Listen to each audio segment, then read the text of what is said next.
We're going to go with it.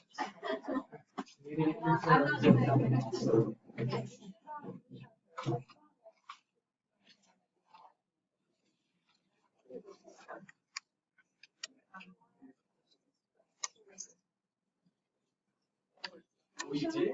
What did you do? Me? I don't know. You guys join us? Spice it up. I'm into it. Yeah, no, good.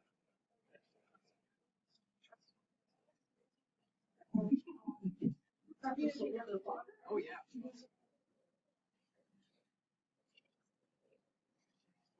Oh, okay.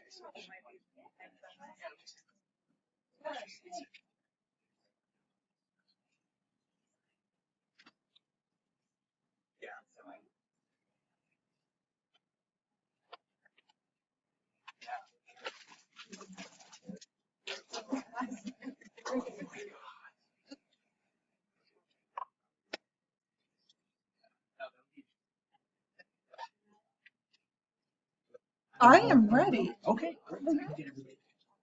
All right, everybody. It looks like we're just past 1 p.m., so we're going to go ahead and get started. So welcome, everybody, to the third installment in our Rhetoric Lunch series. It's been a really, really fun series so far. I'm pleased that we're going to be continuing our series. Dr. Joanna Wolf, the director of our Global Communication Center, teaching professor here at CMU, is going to be delivering a talk on challenging the traditional wisdom of messages. So I'll let Dr. Okay, great. So this is a presentation that I gave this summer at the IEEE Professional Communication Conference, and I'm going to go into a little bit more depth about methodology, things like that, in this presentation. And then I'm going to end also before I'm going to end a little bit early so that not only am I going to present the research from this study, but we will also collect a little bit of data for another study, and then I'll talk to you about that. Okay. All right. So teaser, and after you guys, so we're going to ask you to take a quick little survey on your phones. Then after you take the survey, we'll tell you what the hypothesis is. So I want to start with Sheryl Sandberg's best-selling professional self-help book. Overall, this is a pretty, actually surprisingly good book, especially if you've read the reviews that tend to be very critical of it. But I was really surprised when I read it that she was referencing a lot of current research on gender and communication, and really overall well done. But at one point, a little ways, about a third of the way into it, she provides some fairly typical advice for managing a situation where you're experiencing conflict with a coworker. And so she states, statements of opinion are always more constructive in the first person I form. Compare these two statements. You never take my suggestions seriously versus I feel frustrated that you have not responded to my last 4 emails, which leads me to believe that my suggestions are not that important to you. Is that so? Now, this is fairly conventional advice to, when you have a conflict, to put things into I language, use an I message. And typically I messages take this format of I feel, insert your emotion, when, under these circumstances, because of this effect. How many of you have heard this before? All right, so just about everybody here. And it's not surprising. This is very conventional advice. And one of the reasons why I wanted to do this presentation is if you all come across this in some kind of self-help book or something, or textbook, could you email me with the reference? Because these things are kind of hard to find. It's often just a paragraph. The way I found it in Sheryl Sandberg's was I was reading the book, and I was like, oh, how interesting. There it is. So this is right here. The first textbook is a textbook on interpersonal communication, 8th edition. Another one, Human Communication, 12th edition.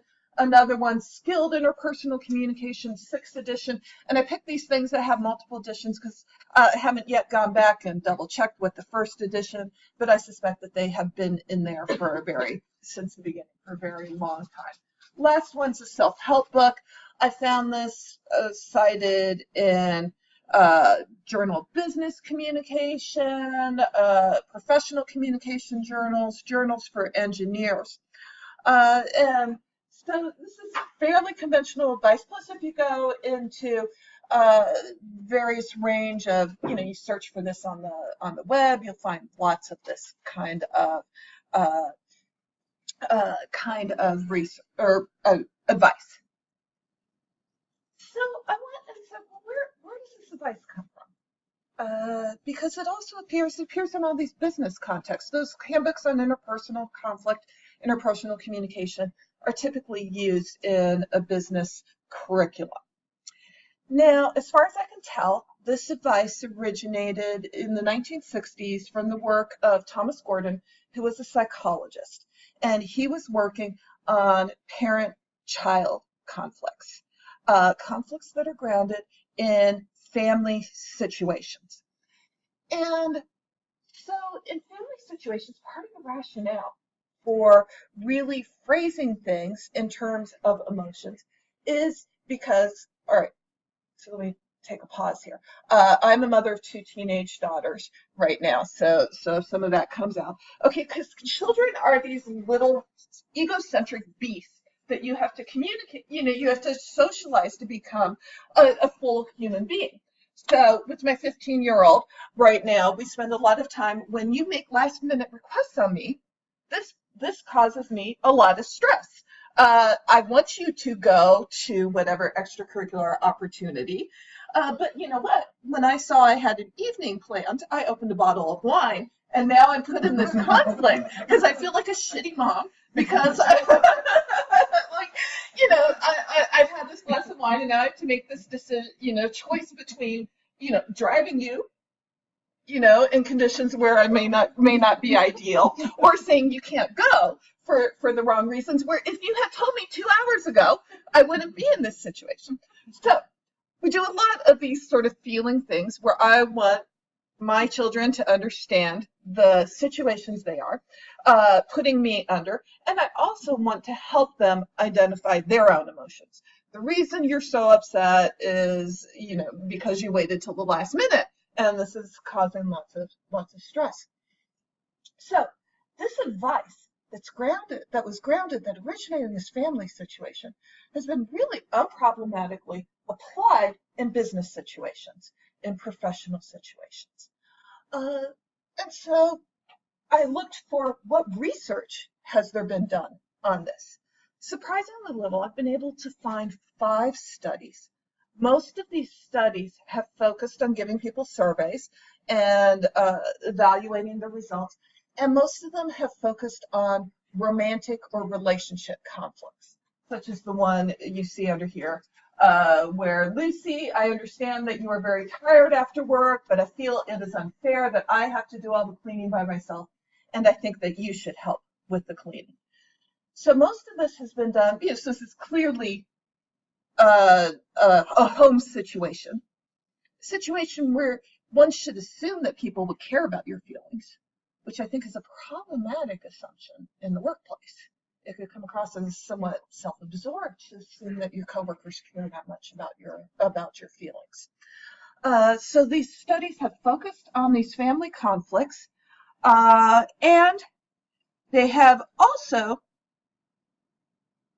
tended to focus on comparing I messages with you messages. So in contrast to the one that I just read, which was a good example of I statements, it's compared it to things that are just you language, such as, Lucy, you are very tired after work, but it is unfair that I have to do all the cleaning by myself, and you should help with the cleaning. So only comparing it to the alternative you statement. And I kind of feel like both of these are problematic.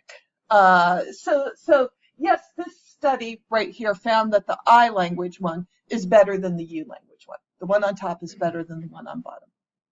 I'm not sure the one on top is particularly good.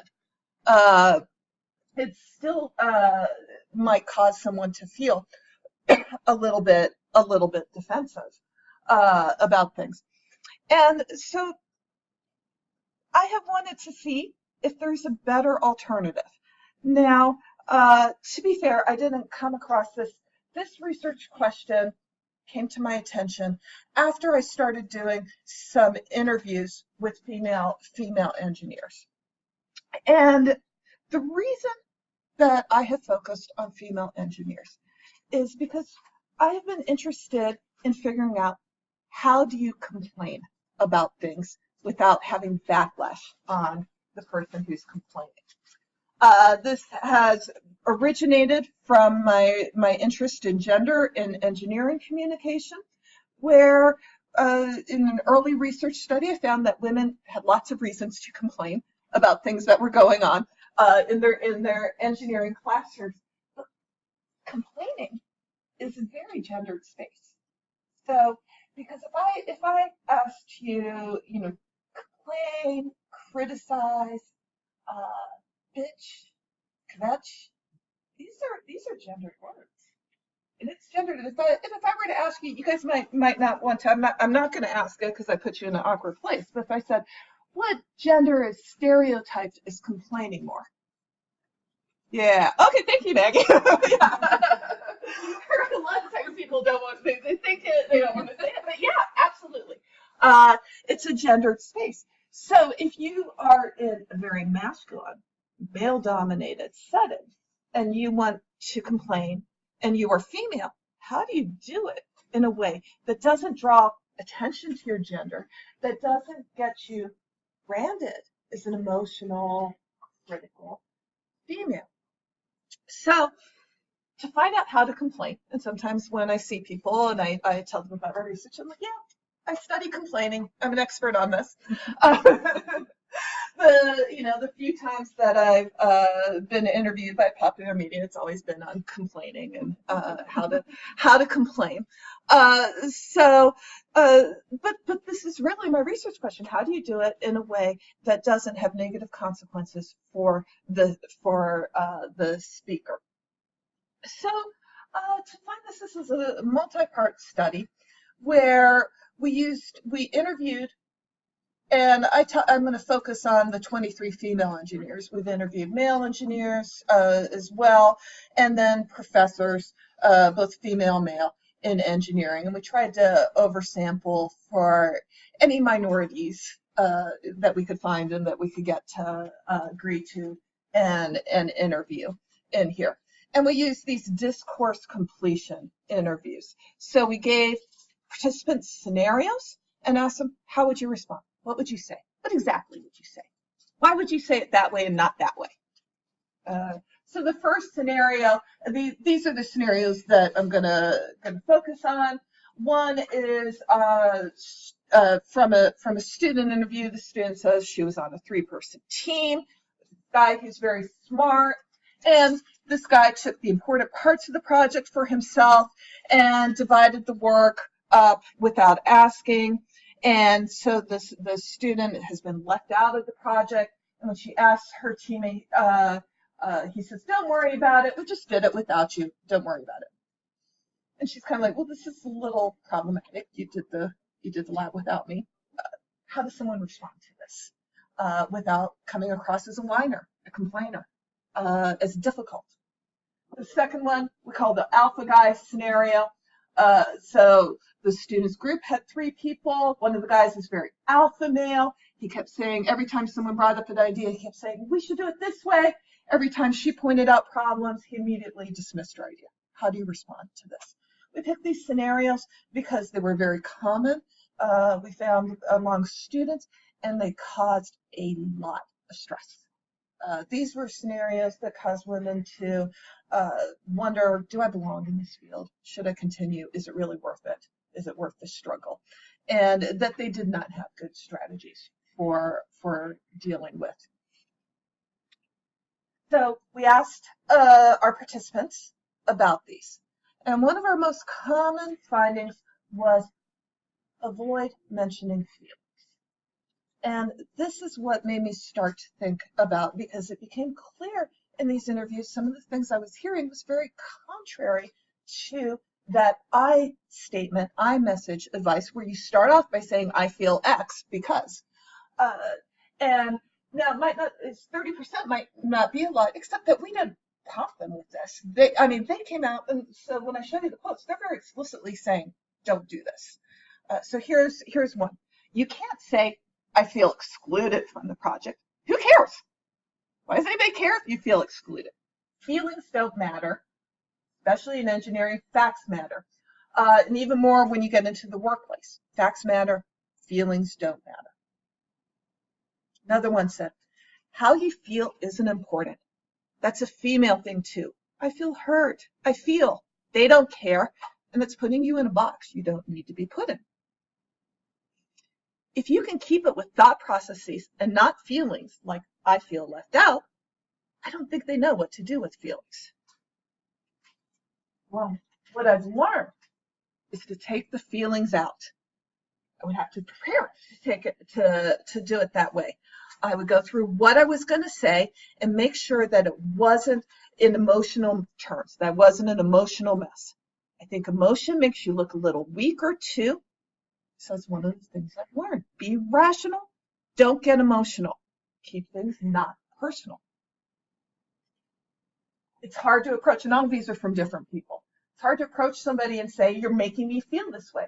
If they're already condescending, and then you approach them, they're probably going to be condescending when you approach them and they'll talk down to you and say, such a baby.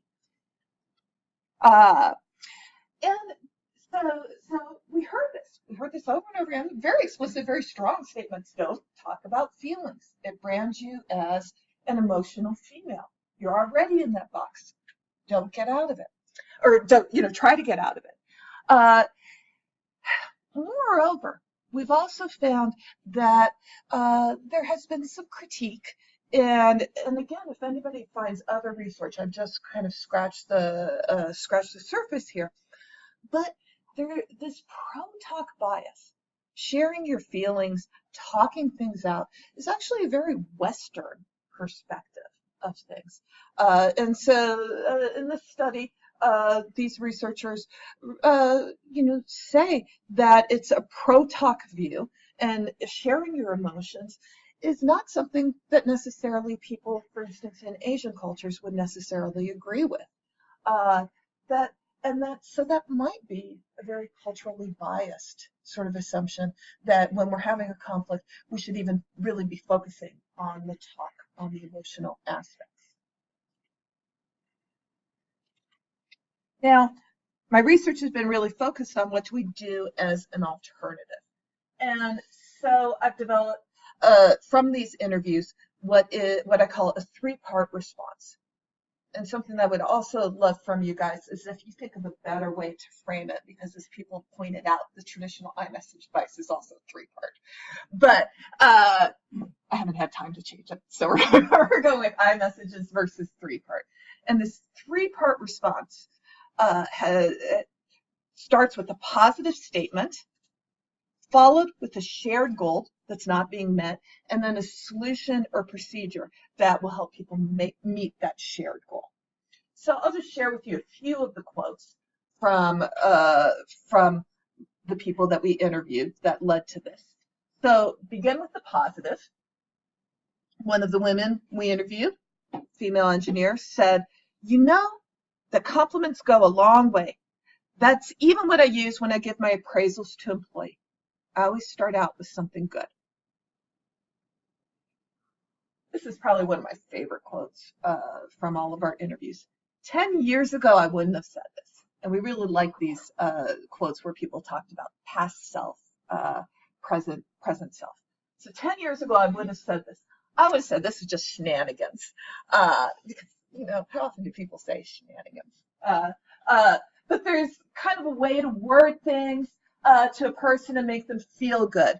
Like to kind of appeal to somebody's ego and say, you've got such great ideas. You're so passionate about this work, and that's really appreciated.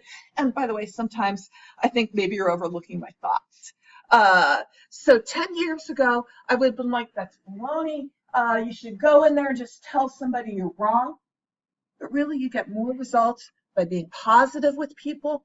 And like I said, sort of appealing to their ego. So that's a strong point. We've got lots of people say, begin things with positive, don't start out with the negative. State a shared goal that's not being met. So in this case, one of the things that helped me get into team leadership is really helping everybody step back and say, let's talk about what we want to get out of the project. Make sure that we're meeting all of our priorities. So what should we really be focusing on? Or really focusing on offering a solution. So going in, not attacking, offering a solution moves things much closer. The harder your communication with somebody, the more you have to formalize the process. And there's always a formal process for communication in the workplace. Always some planning time, and you have to formalize that. So the three-part response is a positive statement, a shared goal, and a solution or procedure. And here's how it might look like in a situation where we're in the alpha male situation where someone's always dismissing ideas. You have great insights, and I really appreciate how you are constantly trying to anticipate potential problems. However, I think we could have more efficient and higher quality meetings if we discussed ideas more thoroughly before rejecting them. In the future, what do you think about structuring our brainstorming sessions by writing down everyone's ideas and systematically discussing the pros and cons before making a group decision?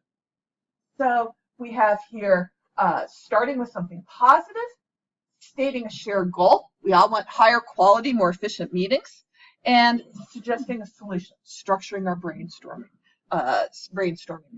sessions. This would be opposed to a more I statement focused way of doing it, where someone might say, I feel discouraged when my ideas are immediately rejected because I feel I can't contribute to the project. Could we come up with a better solution? Now, when we originally started advocating for this three-part response, we got some feedback, we got some pushback from it. Anybody care to guess which of these three things we got a lot of pushback on? Positive statements, starting off with something positive.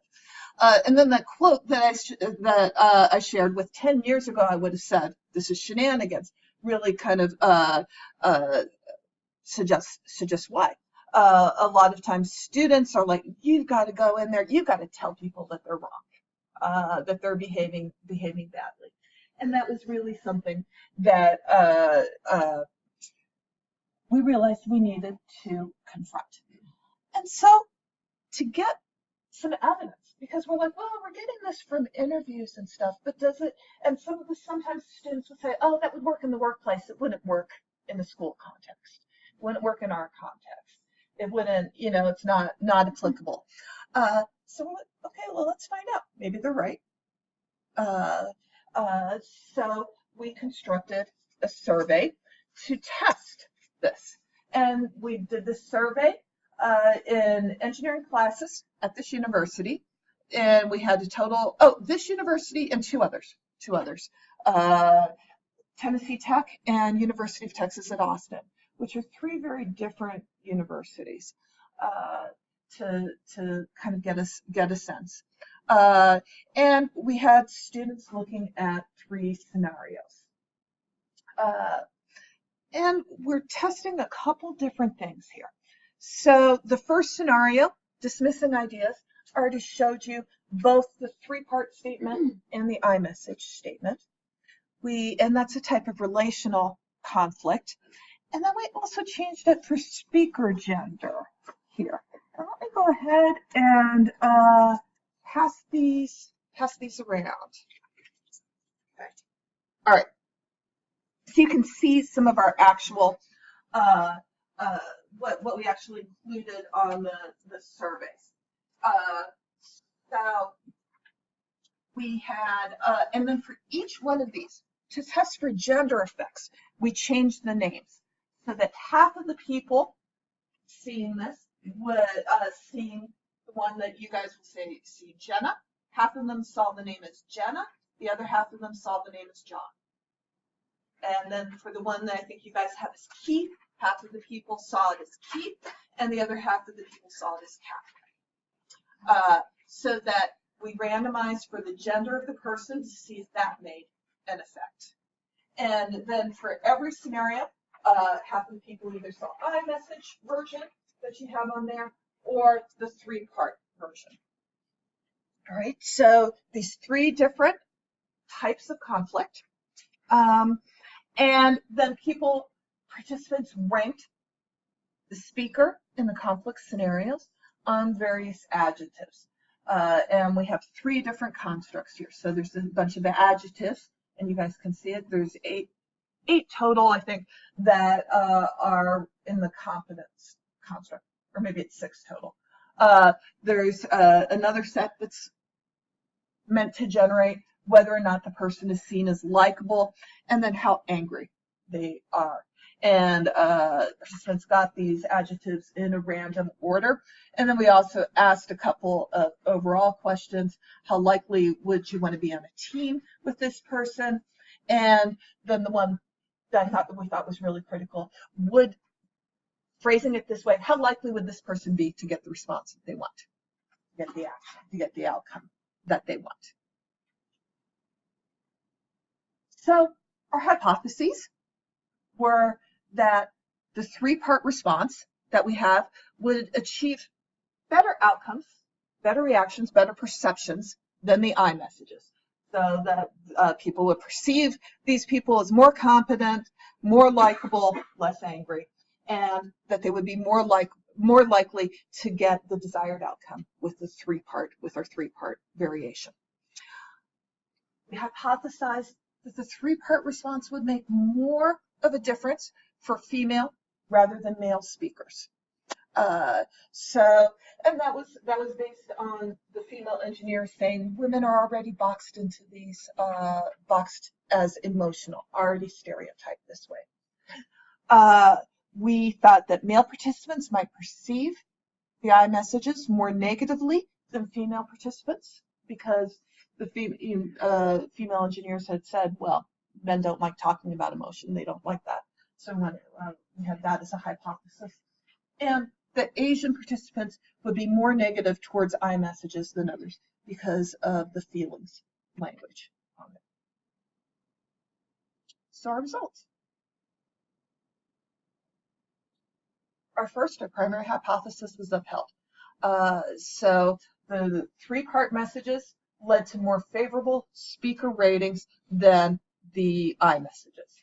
So we see that for competence, and all of these differences are significant, for competence, using the 3-part version leads to more competent perceptions. They were seen as more likable and less angry. And actually the effect for angry is pretty strong. Much more for the likable and angry than the competent, though that's also an improvement. And slightly more likely to get the desired response with this 3-part version. So our female speakers, so our hypothesis that it would make more of a difference for female speakers was not upheld. See, these lines are almost exactly, this is for angry. Our lines are kind of exactly the same. It made the same amount of difference, but regardless of what they did, women, when the name was Jenna versus John, Jenna was always seen as angrier, no matter what she did, than John was. Same for Keith and Kathleen. All right, I know. And there's lots of research to support this. So there's research that suggests actually anger is one of the huge things that art is perceived differently. So one particular study looked at, did something very similar, had speakers give an angry message and had people rate the perceptions. For male speakers, expressing anger actually led to higher outcomes. They were perceived as more confident, more leader-like after expressing anger. Whereas a really negative effect for women. Women were saying the exact same thing. Women were perceived as more out of control, emotional, difficult to work with. So this isn't that surprising in that context. It is unfortunate. So it didn't help women disproportionately, except insofar as maybe women have more reason to be really strategic about their choices because they're stereotyped negatively in a conflict situation. Across the board, men were just harsher than women when they were perceiving things, particularly in the two scenarios that were focused more on relationships. Men just, regardless of whether the speaker was male or female, men were just harsher on the person complaining, less, or you could say less empathetic. It's hard to say which way you're framing that. The hypothesis about Asian speakers was somewhat upheld, that when there's more of a difference for Asian participants when they saw statements framed in iMessages, they saw it as that person is less likable overall, compared to, and that just compared it to whites, not to other minorities. So there was some support for that hypothesis. So to summarize. All right, let me give a more serious. Summary. I sometimes frame this is my current mission right now. Okay, so a more objective summary of my results would be 3-part messages consistently perceived in a more favorable light than iMessages. 3-part messages worked equally well, had equal benefits for male and female speakers, but female speakers were overall perceived as angrier and less likable than male speakers. So possibly female speakers would have more of a reason to use these.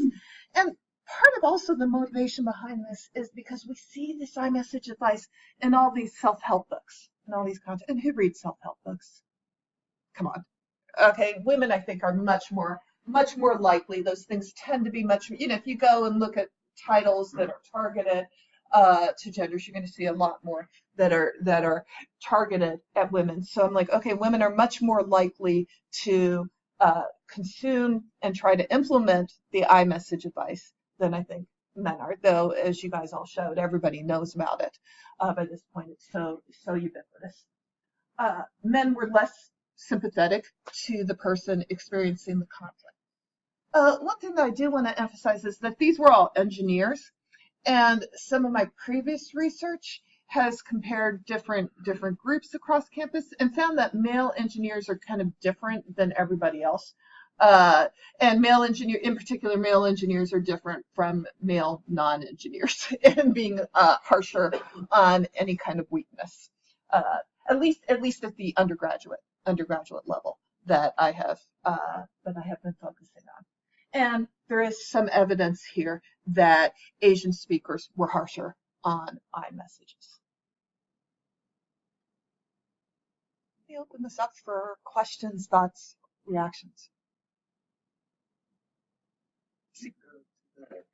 Slide demonstrating 3-part message. Let's see. Oops, there we are. And you guys have an example on the handout here. Here's a. Yeah. So I was wondering, at that however statement, it kind of feels like I language there, except say. I was wondering if you consider getting rid of that, just going, however we could. Oh, that's a good, yeah. Yeah, So we could see if that made a difference. Yeah, so I guess my underlying question is, do you find that the problem is I think it's the I feel. I mean that's my thought. That's what I want to get rid of. I feel. Okay. Why should people care? All right. Because that is kind of that, you know, and people, you know, some of the reactions to this is the I statement version of it. I feel discouraged because I feel I can't contribute to the project. And so some reactions to that are, that's awfully self-absorbed, self-centered. Why are you focusing on yourself? Whereas this one, the goal here is to focus on the project. Focus on, hey, we all want better meetings, right? And I always tell engineers, focus on efficiency. All right, well, you know, if you can make a case that it will be more efficient to do this, go ahead. That's a shared goal. That's a shared value, a shared assumption. But you're right. So some further research could maybe try even taking out those, you know, that little the I language that's still in there. Good, Hannah. I didn't see examples of that on the key ones. Mm-hmm. So you said, well, how do you get more kind of responses from Yeah. that like from school? Mm-hmm. Yes, it was. Okay. Because the I messages don't say give a solution.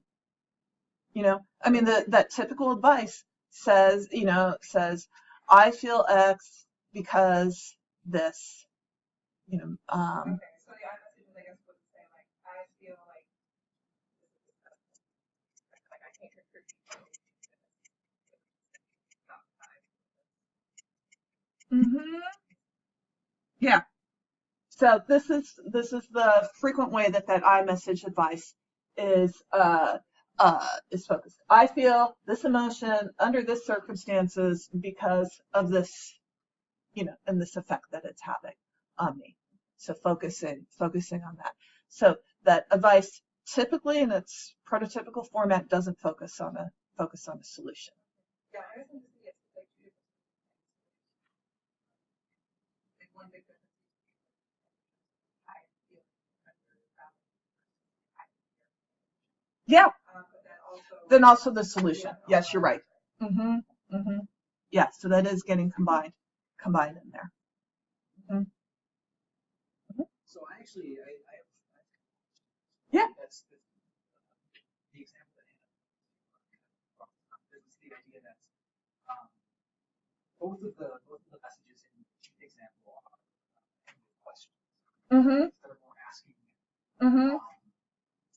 Like it didn't outline a specific solution, although this shared goal was this project.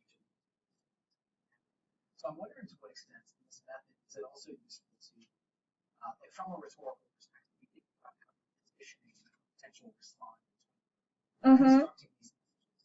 Mm-hmm. I think about this a lot. Mm-hmm. You know, if I'm sort of laying something out for my students, yeah, so here's the information I think. What do you think? Versus asking more specific, sort of like your only option to answer this, to respond to this. Mm-hmm. So I don't know if you, I was wondering if you better response. Uh-huh.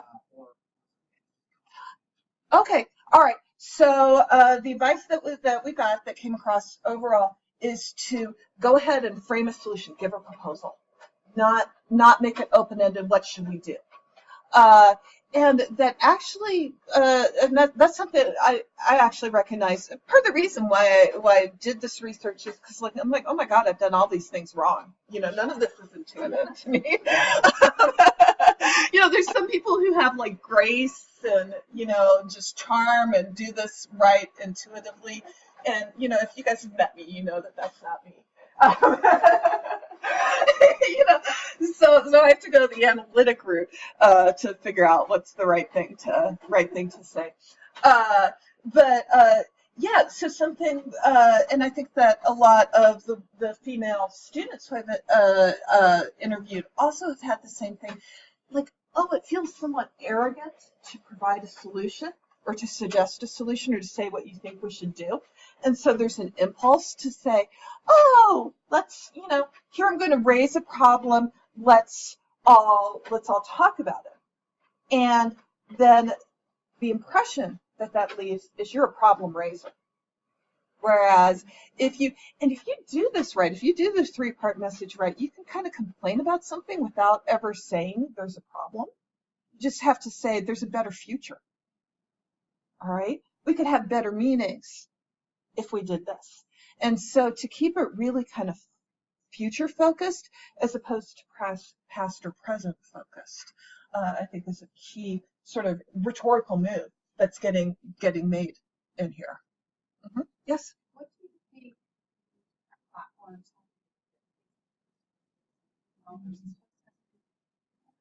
Mm-hmm.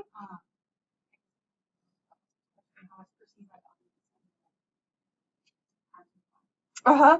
Okay, so that's a good question. The different media don't really have evidence on it, so we kept all of these face to face, and did not. One of them's referring to email, but it's imagining a face to face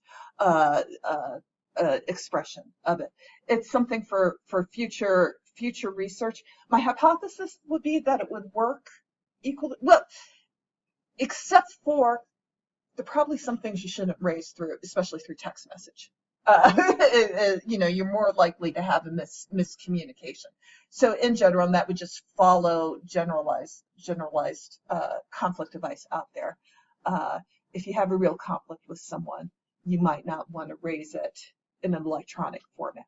But I think if that's your only option to do it, my hypothesis would be that this advice would still uphold. But I don't have evidence for that. CP? It's just anecdotal. Okay. But I did a personality Mm-hmm. and someone actually did read it. Really good. Of course, dear CP, we appreciate your enthusiasm through the class, and then went on to teach and said, here's what you can do. So the very next day,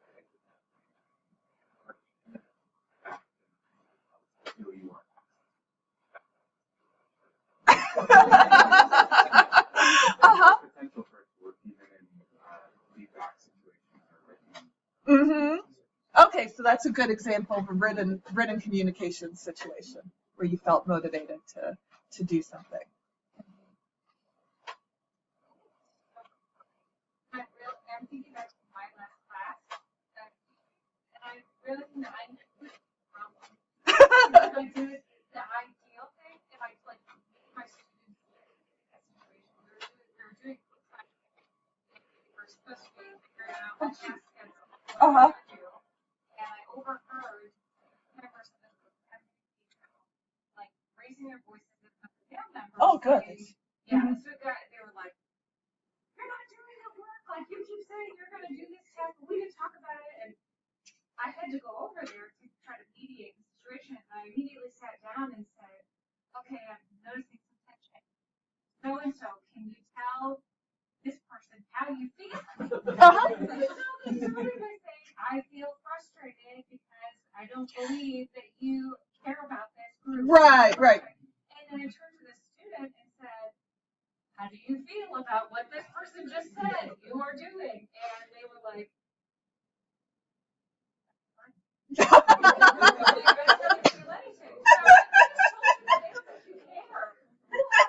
What's your reaction to that? So it didn't work at all. So I'm like, oh my gosh.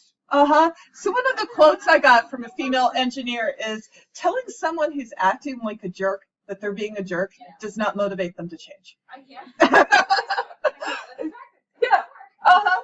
Yeah. So don't feel bad that you're complicit, because as I cited from those, 12th, 8th, 6th edition books, there's a good reason why you're doing that.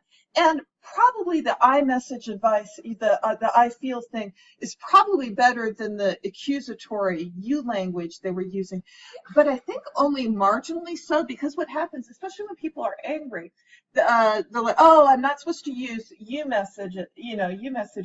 So instead of saying, you don't care, you say, I feel you don't care. Right? Yeah, and so people who are conflict management experts who advocate this spend a lot of time trying to get people to go, no, that's a disguised you message. That's a disguised you message. And to me, it's like, well, that's a signal that it's not working. If like people are so often doing it wrong, then it's probably not good advice. Overall, if it's so easy to disguise it. And even I feel frustrated is sort of saying, like, you're really frustrating me, right? So many of these things, or I feel left out. Hey, you're excluding me. I mean, it's so easy to do it instead of like, we should consider everybody's voice. We should we should spend more time on all ideas. Mm-hmm. Mm-hmm. Yeah. But I was thinking about that iMessage thing that I talked about in the and it's always like, I think this year, like, not a workplace, I think care about how that person feels. No, that's always true in the workplace, like, you care about the partner. Mm-hmm. So I wonder if that's like maybe a way to Right, I think so. So again, that's a follow-up question. I have to say though, I have started using it in my personal life, even in those situations. To the point of like, okay, what's the shared goal? Well, we both want me to stop being angry. So let's do that. I don't know, that might be disingenuous in that case, but at least I also do find though that coming up with some alternatives does make me feel a little bit more empowered in situations where I feel like, oh, nothing's ever going to change. At least I have something new to try, which gives me hope. Yeah, but that is it could be different, and that would be a key variable. Like, should you be able to assume this person would care about your emotions? Ideally, in a marriage and a relationship, yes, one hopes. But even then, it might not. There might be some value to consider in alternatives. Sure. I've seen some psychologists there's a way like following language kind of this. I was wondering your point of view as a language expert, and what is probably like a study like psychology versus somebody language so versus similar issues. What do you think is not quite done in psychological studies and advice? do you see them studying it, or do they just advocate it? I found 5 studies that have looked at this. Yeah. So that's what I found, and the most recent one was published in past July. So I hope that one, would get me up to any missing citations.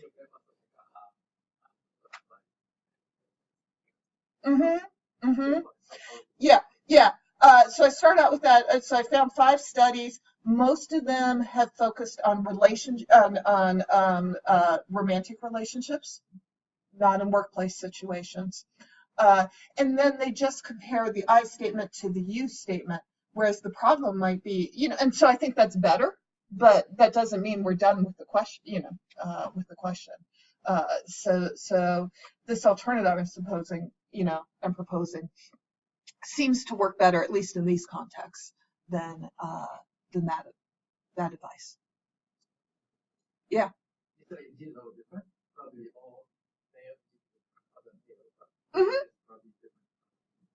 No, they were, that's not what my research found. The female engineers were more like regular females. The male engineers were like regular men.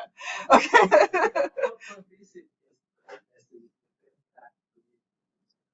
Oh, I don't know. But it's advocated. It's advocated. So, and so I have some things from IEEE, an IEEE publication, that advocates it, written by a woman, saying that people should do it. So, yeah.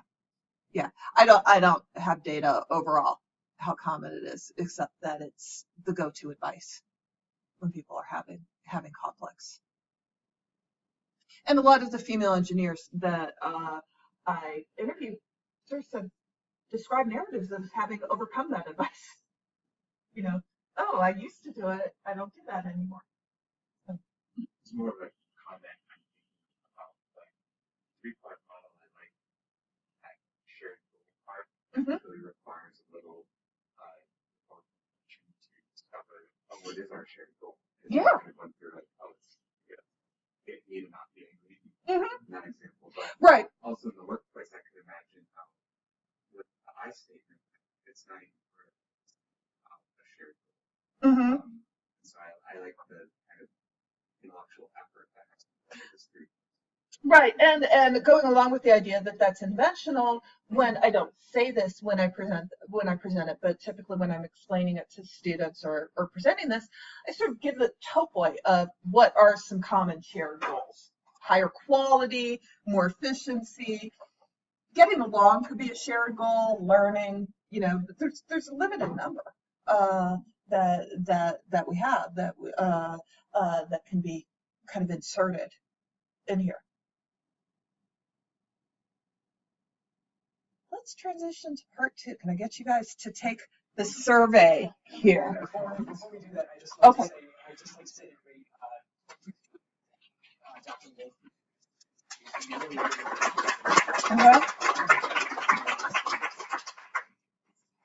Okay, should only take a minute. I think the consent form is longer than the survey. So I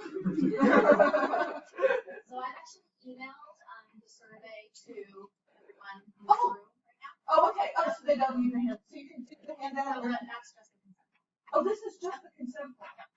Okay, they can take the consent form online. They don't need to sign it, but we'll have you sign it. Okay. Yeah. No, not for an online survey. Okay.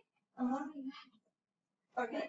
Well, you have a consent form. So you guys can take a copy of this, and so you have been given a consent form. Okay. All right. So if you can take the online survey on here, and then I'll talk about this a little bit after you guys have had a chance.